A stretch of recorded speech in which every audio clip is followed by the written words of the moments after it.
বহুদিন আগের কথা। চন্ডালপুর গ্রামে কিছু বাচ্চারা খেলতে খেলতে দূরের এক জঙ্গলে চলে যায়। সেখানে তাদের তেষ্টা পায়। জলের খোঁজ করতে করতে তারা একটা পুকুরের ধারে আসে, কিন্তু সমস্যা হলো তারা জল খাবে কি করে। বারবার হাতে তুলে জল খেলেও তাদের পেট ভরছিল না। এমন সময় তাদের নজর পড়লো সেখানেই পড়ে থাকা প্রায় মাটিতে ঢাকা একটা কেটলির দিকে। তারা গিয়ে ওটাকে তুলে নিয়ে আসে আর নিজেদের মধ্যে বলাবলি করে, বন্ধুরা, এই কেটলিটা বেশ ভালো জল খাবার জন্য। জলও খাবো আর সঙ্গে নিয়েও যাব। আরে বুদ্ধ, পাগল নাকি তুই? দেখ কি নোংরা এটা। তাতে কি হয়েছে রুদ্ধু?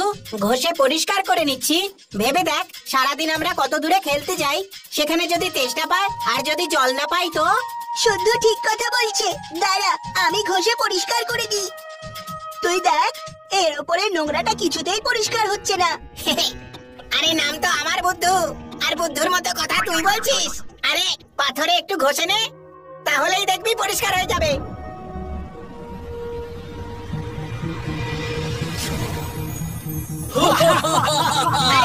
আরে বাবা, এ আবার কে? তোর নাম যাব তুই সেরকমই বোকা। আরে এটুকু বুঝতে পারছিস না? এর ভেতর থেকেই বেরিয়েছে। এটা আলাদিনের আশ্চর্য প্রদীপ থেকে বেরোনো চিনের মতো।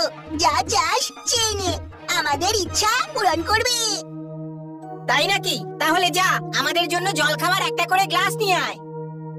আমি কিন্তু তোমাদের কোনো চাকর নই। কিন্তু তুমি তো এই কেটলি থেকে বেরোনো জিন। আমি এই কেটলির জিন নই, আমি শয়তান। শয়তান! আমি এই পৃথিবীর সমস্ত জিনেদের প্রায় শেষ করেই দিয়েছিলাম।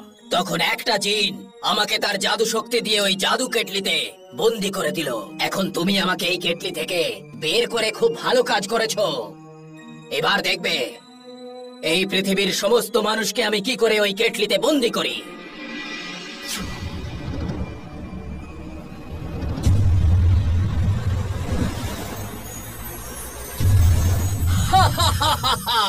এবার দেখবে এই পৃথিবীকে আমার হাত থেকে কেউ বাঁচাতে পারবে না। পৃথিবীর সমস্ত মানুষকে আমি এই জাদু কেটলিতে বন্দি করে রাখবো। তুমি হয়তো ভাবছো আমি তোমাকে কেন এই কেটলিতে বন্দি করলাম না, কারণ তুমি আমাকে মুক্তি দিয়েছো। তাই আমি তোমাকে এই পৃথিবীর রাজা হওয়ার পরেই এই কেটলির মধ্যে বন্দি করে রাখবো।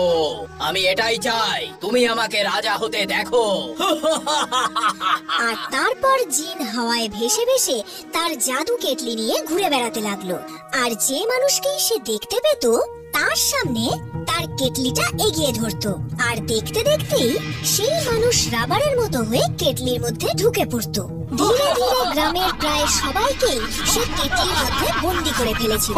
পরিস্থিতি এমন হলো, যেই ওই জিনকে হাওয়ায় ভেসে তার দিকে আসতে দেখতো সেই বাঁচার জন্য সেখান থেকে পালাতো। কিন্তু সেই জিন নিজের হাত লম্বা করে সেই কেটলি তাদের দিকে এগিয়ে ধরতো, আর তারা রাবারের মতো হয়ে গিয়ে ওই কেটলির মধ্যে ঢুকে পড়তো। এদিকে গুড্ডু মন মরা হয়ে বসে আছে, কারণ অনেক দিন হয়ে গেল তার বন্ধুদের সাথে তার দেখা হয়নি। নিজের কাজের জন্য তার অনুতাপ হচ্ছে। কতদিন হয়ে গেল আমার বন্ধুদের সাথে দেখা হচ্ছে না, আর ওদের সাথে খেলাও হচ্ছে না।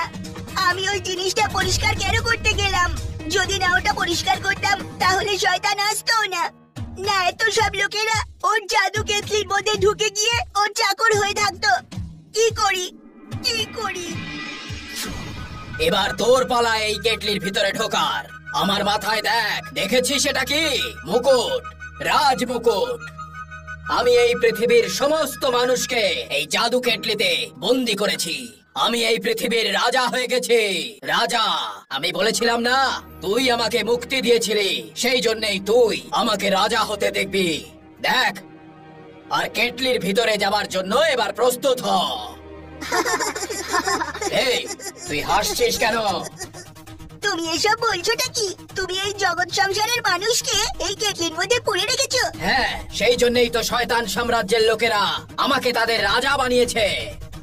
আমি এসব মানতেই পারছি না। এই ছোট একটা কেটলির মধ্যে জগৎ সংসারের মানুষেরা কিভাবে ঢুকে থাকতে পারে? তোর এটা বিশ্বাস হচ্ছে না? না, আমার তো মনে হচ্ছে যে আমার সব বন্ধুদের তুমি অন্য কোথাও লুকিয়ে রেখেছো। যদি এর মধ্যে থাকে তাহলে দেখাও আমাকে। তুই আমাকে মুক্তি দিয়েছিলি, তাই তোর ইচ্ছে পূর্ণ করা আমার কর্তব্য। এই দেখ।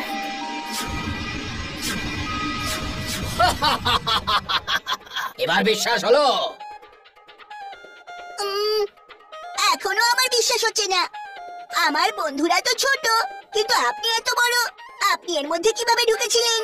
নিশ্চয়ই আপনি অন্য কোথাও থেকে আমাদের সামনে উপস্থিত হয়েছেন। আজ আমি রাজা হয়েছি, খুব খুশি আমি, তাই তোমার সব প্রশ্নের উত্তর দেব।